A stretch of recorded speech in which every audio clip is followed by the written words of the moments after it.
Посмотрите, какой красивый накосник, замечательные монетки, низкая шапочка, вот такое вот красивое платье, которое одевала булгарка. А теперь давайте вспомним наши современные костюмы народов Поволжья. Чувашский костюм, марийский костюм, мордовский костюм, башкирский костюм, некоторые элементы татарского костюма. Это все доказывает, что мы рядышком, близки друг к другу. Посмотрите, пожалуйста, вот на эту деталь. Это называется изюм по-татарски, нагрудник. И у всех народов Поволжья есть вот подобная деталь костюма. Она просто очень разная. И именно у казанских татар вот такой формы изюм.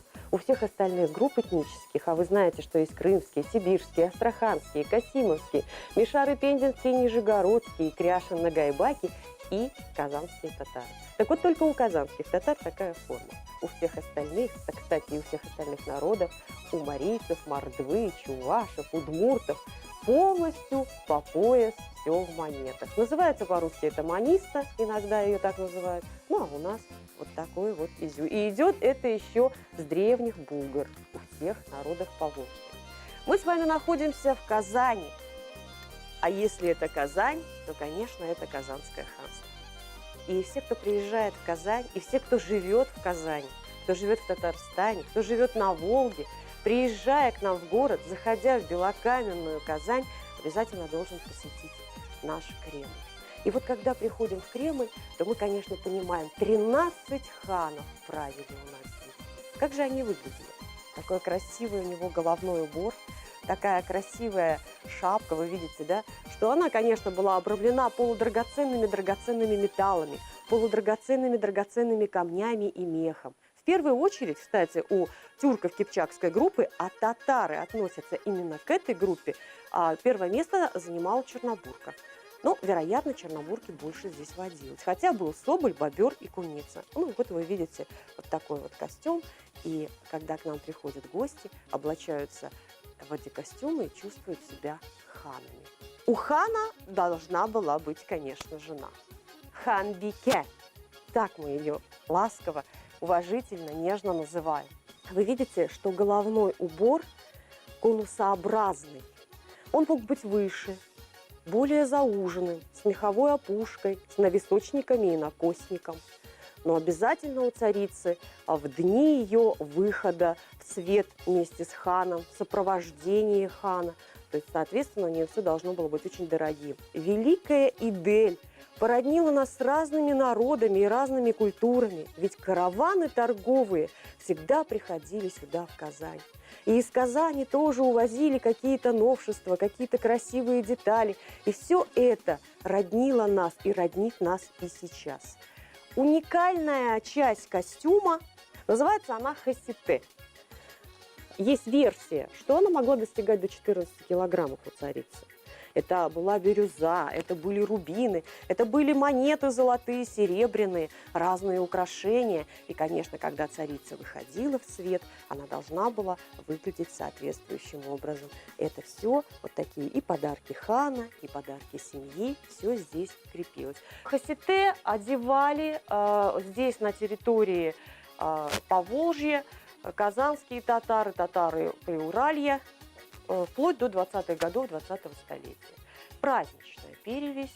Конечно, здесь были бы не рубины и не бирюза, могли быть простые монеты, но все-таки это было празднично, красиво и на какой-нибудь из праздников, и встречу гостей, потому что для казанцев, для татар встреча гостей – это всегда очень большой праздник.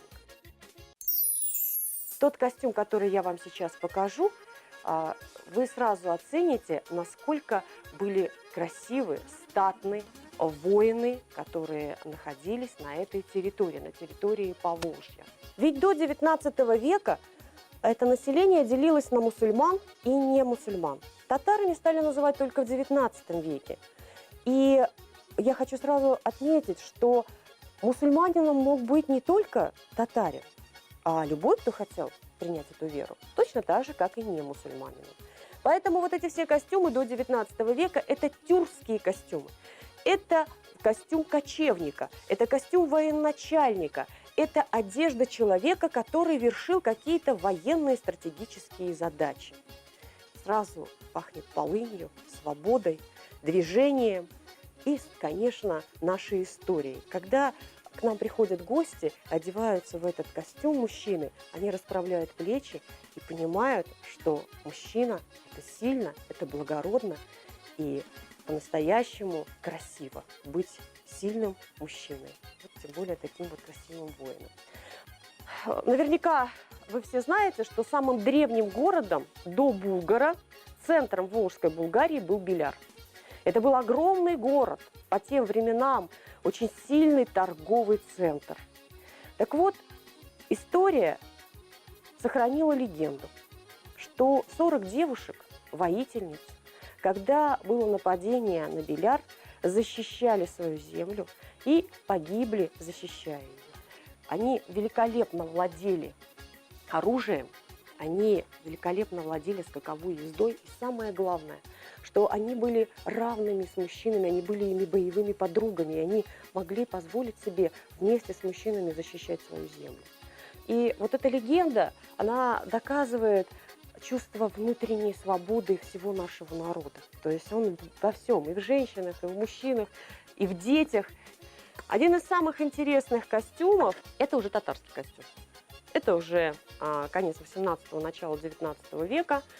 Наш замечательный колпак, вы видите, остается такой вот жилет, да, он без, кстати, без вышивки.